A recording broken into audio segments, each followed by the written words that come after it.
Hello friends, അസ്സലാമു അലൈക്കും.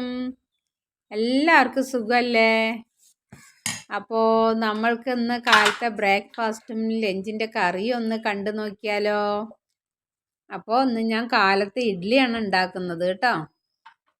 ഇന്ന് ഞങ്ങൾക്ക് ഇഡ്ഡലിയാണ് കാലത്ത്, ഇഡ്ഡലിയും ചട്നിയും. അപ്പോൾ അതിനായിട്ട് നമ്മൾ ഇഡ്ഡലി തട്ടെടുത്ത് അതിൽ എണ്ണയൊക്കെ തേച്ച് ഇഡ്ഡലിക്ക് ഒഴിച്ച് വെക്കുകയാണ്.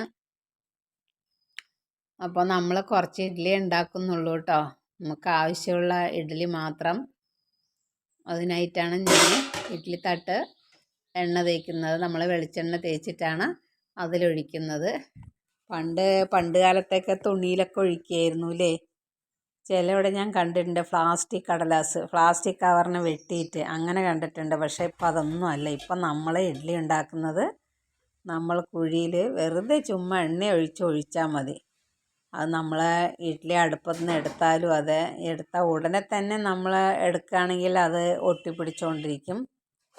ഒരു 2 മിനിറ്റ് വെച്ച ശേഷം നമ്മൾ ഇഡ്ഡലി എടുക്കുകയാണെങ്കിൽ നല്ലപോലെ അടർന്ന് അങ്ങോട്ട് കിട്ടും. കൈ കൊണ്ട് എടുത്താൽ തന്നെ നമ്മൾക്ക് കിട്ടും സോഫ്റ്റായ ഇഡ്ഡലി. അപ്പോൾ ഇന്നത്തെ നമ്മുടെ ബ്രേക്ക്ഫാസ്റ്റ് ഇഡ്ഡലിയാണ്. അപ്പം നമുക്ക് കുട്ടികളൊക്കെ കുറഞ്ഞു കേട്ടോ ഹോസ്റ്റലിൽ. അപ്പം നമുക്ക് ആവശ്യമുള്ള ഇഡ്ഡലി മാത്രം നമ്മൾ ഉണ്ടാക്കുന്നത്. കുറച്ച് പിള്ളേരേ ഉള്ളൂ, കുറച്ച് കുട്ടികൾക്കുള്ള നമുക്കുള്ള ഇഡ്ഡലിയാണ് ഉണ്ടാക്കുന്നത്.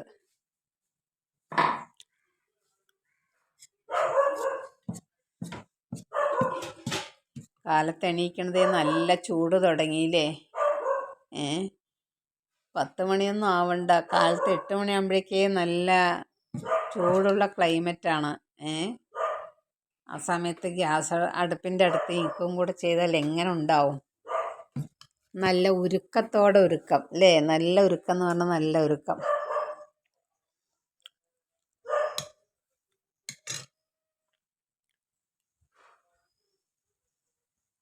അതുപോലെ നമ്മൾ ഗ്യാസിലാണല്ലോ ഇപ്പം എല്ലാം വെക്കുന്നത്. അടുപ്പൊക്കെ അത്യാവശ്യം അപൂർവ വീടുകളിലെ അടുപ്പിൽ ഫുഡ് ഉണ്ടാക്കാറുള്ളൂ. അപ്പോൾ അധികം എല്ലാവരും അതെ, മിക്ക ഫാമിലീസും ഗ്യാസ് തന്നെയാണ്. അപൂർവം ആൾക്കാരാണ് വിറകടുപ്പിലെല്ലാം ഉണ്ടാക്കുന്നത്. വിറകടുപ്പിൽ ഉണ്ടാക്കുന്ന ഒരു പ്രത്യേക ടേസ്റ്റ് തന്നെയല്ലേ? മൺചട്ടി അല്ലെങ്കിൽ വിറകടുപ്പ് പണ്ടത്തെയൊക്കെ എന്ന് പറയുമ്പോൾ പ്രത്യേക ഒരു ടേസ്റ്റാണ്. അപ്പോൾ അത്ര മതിയിട്ട ഇഡ്ഡലി 3 കുഴിയിൽ ഞാൻ ഒഴിച്ചില്ല. കാരണം ഇഡ്ഡലി ബാക്കി വന്നാലും പിന്നെ ആരും കഴിക്കില്ല. അതാണ്, ബാക്കി വന്നാൽ തണുത്ത ഇഡ്ഡലി എന്നും പറഞ്ഞ് പിന്നെ കഴിക്കില്ല. അപ്പം നമ്മൾ ചട്നിക്ക് തേങ്ങ ചിരട്ടിയിൽ നിന്ന് അടർന്നു വന്നു. അപ്പോൾ പിന്നെ അതിന് നമ്മൾ പീസാക്കി മുറിച്ചിട്ടിട്ടാണ് ചട്നി അരയ്ക്കുന്നത് കേട്ടോ. അപ്പോൾ കുഞ്ഞു കുഞ്ഞായി മുറിച്ച ശേഷം നമ്മൾ വെള്ളം ഒഴിക്കാതെ തന്നെ ഒന്ന് മിക്സിയിൽ ഒന്ന് അടിച്ചെടുത്താൽ നല്ല പോലെ തേങ്ങ അരഞ്ഞ് കിട്ടും. അപ്പോൾ അതിൽ തന്നെ നമ്മൾ ഇച്ചിരി പൊട്ടുകടലയും 2 പച്ചമുളകും ഇട്ട് അരച്ച ചട്നിയായി. അല്ലെങ്കിൽ പിന്നെ ഈ തേങ്ങ എടുത്ത് വെച്ചിട്ട് കാര്യമില്ലല്ലോ. എന്തായാലും നമ്മൾ ഉപയോഗിക്കണം. അപ്പോൾ ചട്നിക്ക് തന്നെ ഞാൻ എന്തായാലും അടർന്ന് വന്നപ്പോൾ ചട്നിക്ക് തന്നെ അതിനെ പൊടിയാക്കി മുറിച്ചിട്ടിട്ട് ആദ്യം ഒന്ന് വെള്ളം ഒഴിക്കാതെ അടിച്ചെടുക്കണം കേട്ടോ. അപ്പോൾ നല്ലപോലെ പൊടിഞ്ഞ് കിട്ടും.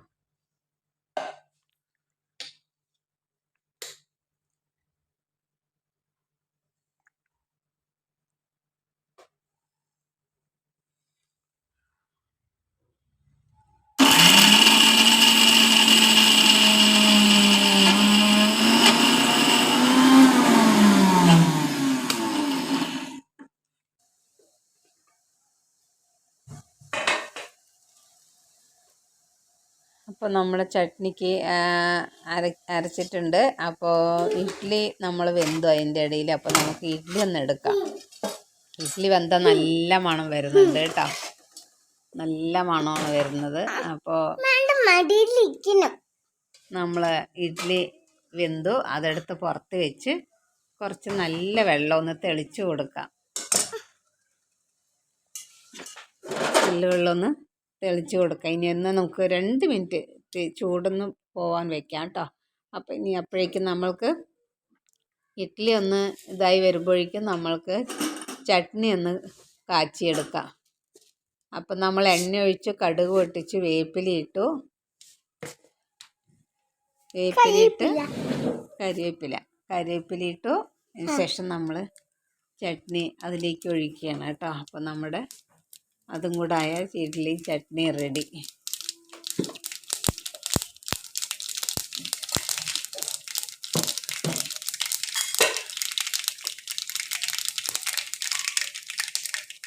കാലത്ത് എല്ലാ വീട്ടിലും തന്നെ അല്ലേ ബ്രേക്ക്ഫാസ്റ്റ് ഇഡ്ഡലി, ദോശ, പുട്ട്, ആപ്പം, ഉപ്മാവ് അല്ലേ, മിക്ക വീടുകൾ തന്നെയല്ലേ.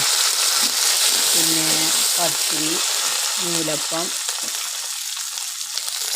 എളുപ്പമുള്ള ബ്രേക്ക്ഫാസ്റ്റ് ഏതാണെന്ന് ചോദിച്ചാൽ എനിക്ക് ഇഡ്ഡലിയും ദോശയാണ് കേട്ടോ എളുപ്പം.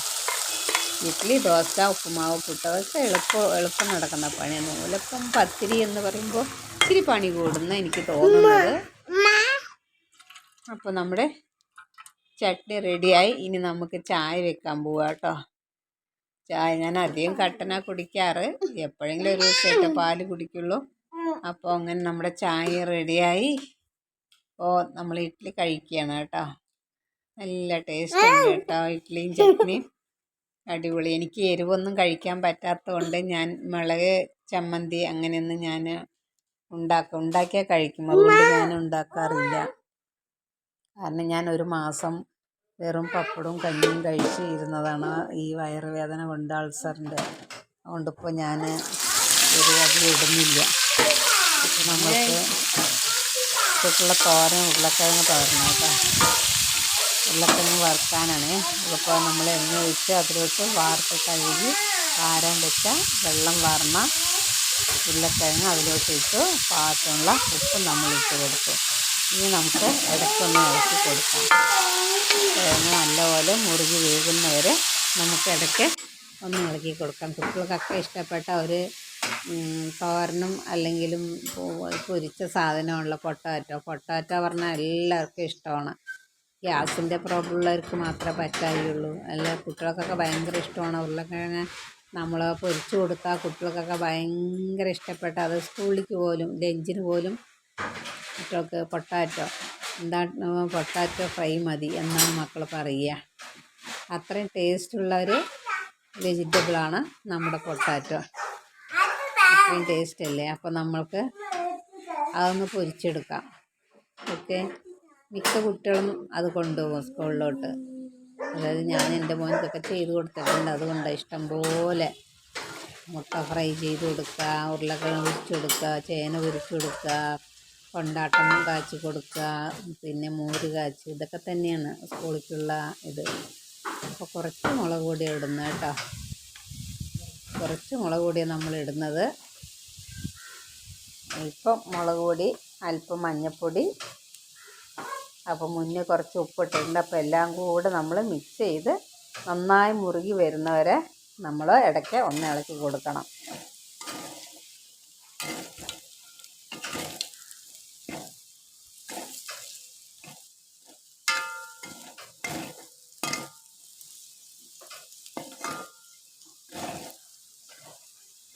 നല്ലപോലെ മുറുകി വരട്ടെ. നമ്മുടെ കൊച്ചുമോനിക്ക് ഇത് മതി കേട്ടോ. അത് ഭയങ്കര ഇഷ്ടമാണ് കേട്ടോ. കൊച്ചുമോനിക്കും ഇത് മതി, പൊട്ടാറ്റോ ഫ്രൈ മതി എന്ന് പറയും.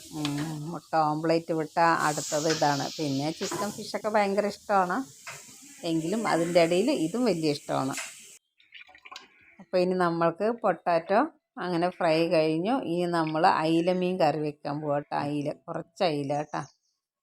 കുറച്ച് അയില നേരാക്കിയിട്ട് അതൊന്ന് കറി വയ്ക്കാൻ പോവുകയാണേ. അതിനായിട്ട് ഞാൻ 8-10 അയില എടുത്തിട്ടുണ്ട്. അത് നല്ലപോലെ ക്ലീൻ ചെയ്യണം. നല്ലപോലെ ക്ലീൻ ചെയ്തിട്ടാണ് നമ്മൾ വാങ്ങിച്ചത് കേട്ടോ. എങ്കിലും പിന്നെ നമ്മൾ വെള്ളത്തിട്ട് വീണ്ടും നമ്മൾ ക്ലീൻ ചെയ്യണമല്ലോ. അപ്പോൾ അതിനായിട്ട് നമ്മൾ അയില ക്ലീൻ ചെയ്തുകൊണ്ടിരിക്കുകയാണ്.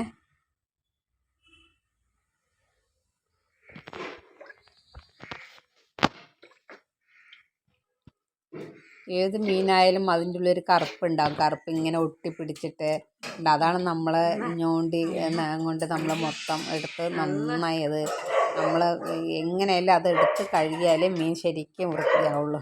ഒരു കറുപ്പ് സാധനം ഉണ്ടാവും. അത് നല്ലപോലെ കൈകൊണ്ട് ചുരണ്ടിയെടുത്ത് പിന്നെ കിട്ടുന്ന മുള്ളെല്ലാം വലിച്ചെടുത്ത് നല്ല നീറ്റായിട്ട് വേണം നമ്മൾ ഏത് മീനാണെങ്കിലും കഴുകാൻ.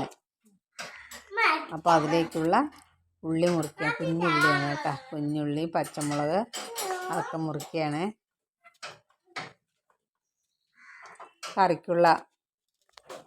കറിക്കുള്ളതാണ് നമ്മൾ മുറിച്ചുകൊണ്ടിരിക്കുന്നത്. അതിന് നമുക്ക് ആവശ്യമായത് പച്ചമുളക്, ചെറിയുള്ളി, അതുപോലെ തക്കാളി, ഇത് മൂന്നുമാണ് നമ്മൾക്ക് ആവശ്യം. പിന്നെ ഞാനിതിന് കോൽപ്പുളിയാണ് കേട്ടോ ഉപയോഗിക്കുന്നത്, കുടംപുളിയല്ല. ഇന്ന് നമ്മൾ കോൽപ്പുളി കുടംപുളി തന്നെയാണ്. ഞങ്ങളുടെ പാലക്കാട് വഴിക്ക് കുടംപുളി ഉപയോഗിക്കില്ല കേട്ടോ, കോൽപ്പുളിയാണ് കേട്ടോ ഉപയോഗിക്കുക. നമ്മുടെ പാലക്കാട് വഴിക്ക് നമ്മൾ അധികം എല്ലാ വീടുകളിലും കോൽപ്പുളിയാണ്. ഞങ്ങൾ ഈ തൃശ്ശൂർ താമസിക്കുന്നതുകൊണ്ടാണ് ഇവിടെ ഈ കുടംപുളി ഉപയോഗിക്കുന്നത്. ഈ ഭാഗത്ത് മൊത്തം എല്ലാവിടെയും കുടംപുളിയാണല്ലോ.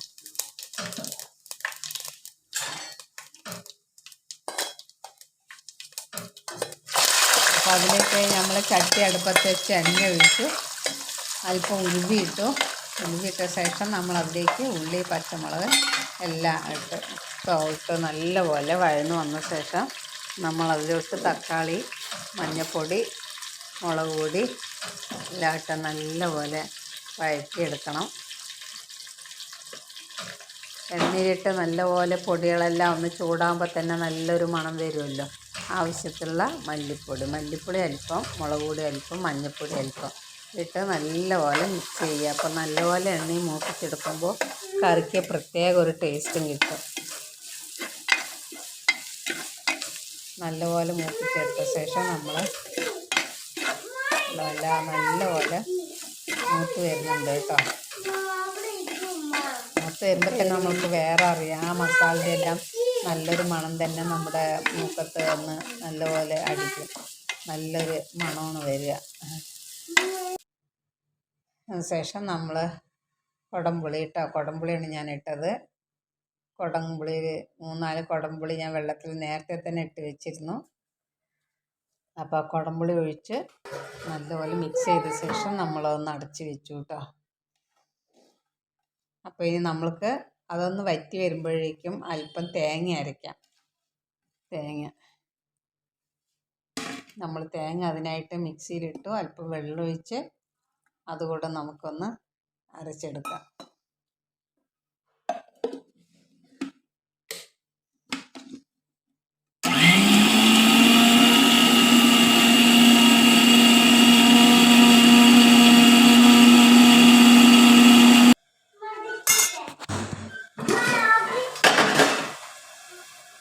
എൻ്റെ ചാനൽ ഇഷ്ടപ്പെട്ടാൽ സബ്സ്ക്രൈബ് ചെയ്യുക, ലൈക്ക് ചെയ്യുക, ഷെയർ ചെയ്യുക. അപ്പോൾ അങ്ങനെ നമ്മുടെ മീൻകറിയെല്ലാം നല്ലപോലെ കുറുകി വന്നിട്ടുണ്ട്. അതിലേക്ക് നമ്മൾ അരച്ച് വെച്ച അരപ്പ് തേങ്ങ ഒഴിക്കുകയാണ് കേട്ടോ. തേങ്ങ ഒഴിച്ച് നല്ലപോലെ വീണ്ടും ഒന്ന് മിക്സ് ചെയ്യാണ്. നമ്മൾ കുറച്ച് കറിയേ വയ്ക്കുന്നുള്ളൂ കേട്ടോ. അപ്പോൾ നമ്മൾ തേങ്ങ ഒഴിച്ചു, അതിലേക്ക് തന്നെ നമ്മളെല്ലാം മിക്സായി വന്ന ശേഷം അതിലേക്ക് നമ്മൾ മീനും ഇടുകയാണ്. മീനും ഇട്ട് നമ്മൾ അടച്ച് വയ്ക്കുകയാണ് കേട്ടോ. ഇനി 5 മിനിറ്റ് നേരം നമുക്കതൊന്ന് വേവിച്ചെടുക്കാം.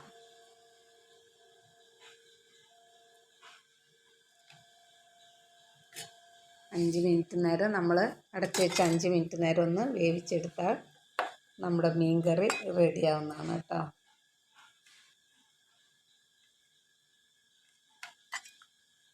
മീൻ കറി പിന്നെ നമ്മൾ വെച്ച ഉടനെ തന്നെ കഴിച്ചാൽ അത്ര ടേസ്റ്റ് ഉണ്ടാവില്ല. ഒന്ന് മസാലയൊക്കെ പിടിച്ച് വരണമെങ്കിൽ തന്നെ ഒരു 2 മണിക്കൂറാവണം. 2 മണിക്കൂർ കഴിഞ്ഞാൽ ശരിക്കും മീനൊരു ടേസ്റ്റ് കിട്ടുകയുള്ളൂ. പിന്നെ നമ്മൾ രാത്രി കഴിക്കുകയാണെങ്കിൽ ഒന്നും കൂടെ ടേസ്റ്റാവും. അപ്പം നമ്മുടെ മീനിട്ട് നല്ലപോലെ വെന്ത് വന്നിട്ടുണ്ട് കേട്ടോ. കണ്ടോ, നല്ലപോലെ തിളച്ച് വെന്ത് വന്നിട്ടുണ്ട്. അപ്പോൾ നമുക്കിനി അടുപ്പൊന്ന് ഓഫ് ചെയ്യാം.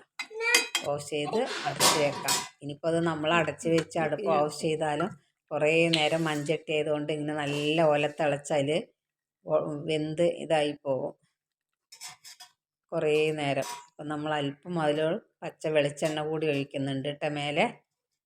അതിനുശേഷം നമ്മൾക്ക് അടച്ച് വയ്ക്കാം. അപ്പോൾ നമ്മുടെ അയിലക്കറി റെഡി.